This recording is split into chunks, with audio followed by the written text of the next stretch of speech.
Hello, my name is Carol Ann Wilson, and I'm reading to you from my essay, Fireworks in Hong Kong, published in The Write Launch, the Write being WRITE launch in April of 2021. How can I forget the press of the crowd, the feeling of being swept up in history that Lunar New Year in Hong Kong?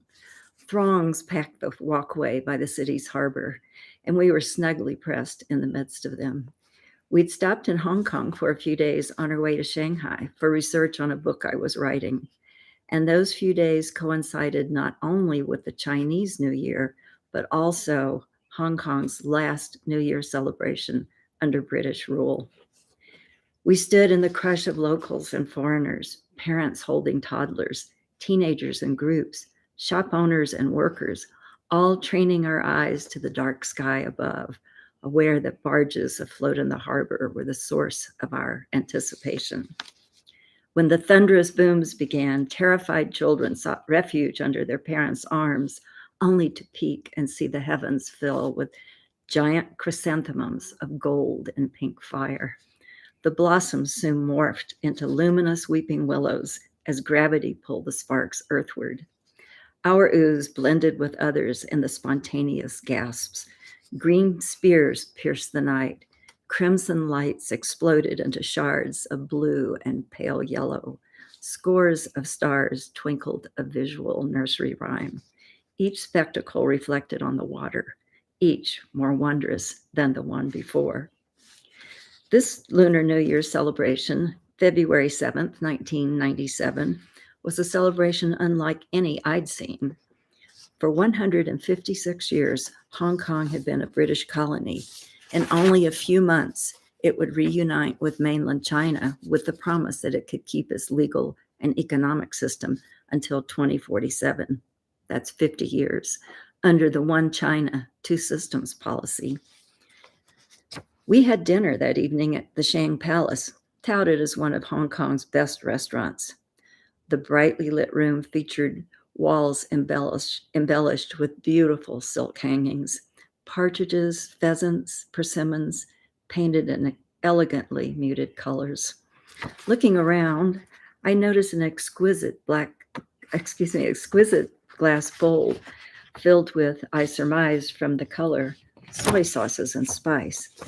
As I studied the bowl, the mixture began splashing, and I felt a jolt as I realized that live fish were swimming in it. Sadness washed through me as I thought of those fish whose destiny was short and all too clearly defined. Were they suffering now? Did the marinade burn? Did it sting their eyes? Did they sense their fate? I couldn't know, of course, but like it or not, I had to acknowledge that culinary practices differed across cultures, and that, in fact, I wasn't always comfortable with practices back home. Hong Kong was so much to grasp: an international financial center, an epicure's dream, a beautiful island holding a sophisticated cosmopolitan city, a bustling mix of cultures, rich and poor, capitalist and semi-democratic. But would it remain so? 23 years later, the world is seeing this question answered as China increasingly imposes restrictions on Hong Kong. And every act of further constraint brings to mind that bowl in which those fish were held.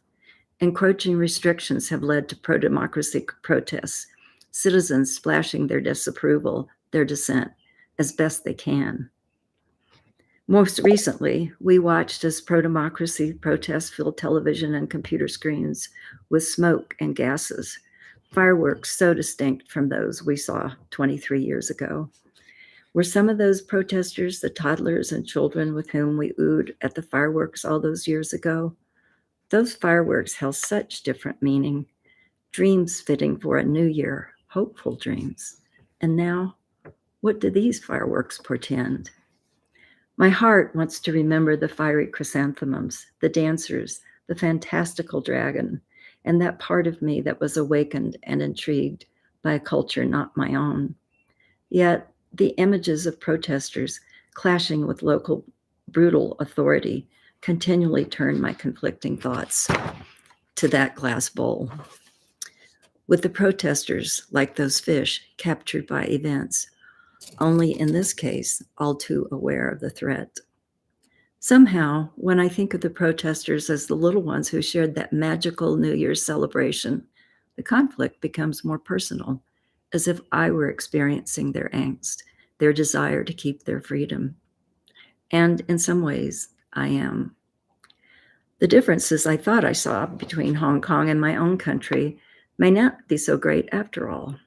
In many ways, I too am alarmed and put on guard by events in my own land.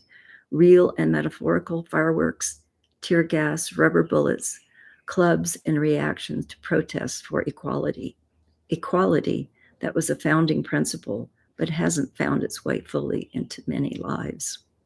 We've also been inundated by false assertions and power grabs by the highest official in our land. So much so that the continuation of our centuries-old democracy isn't a sure thing after all. As I watch the flare-ups, fires, and polarizations in my own country, I wonder how we can restore a sense of hope, a sense of possibility like those celebratory fireworks ignited all those years ago. And for me personally, how do I answer the call to action, the kind of action that not only reflects our country's pain, but that is of consequence in moving toward our dreams? I ponder our country's situation, marinate in my own uncertainty, and wonder how best to splash in my own glass bowl. Much more has happened since I wrote this essay, and I have others that follow. All of them can be found, links to them, can be found on my website at carolannwilson.info. Thank you.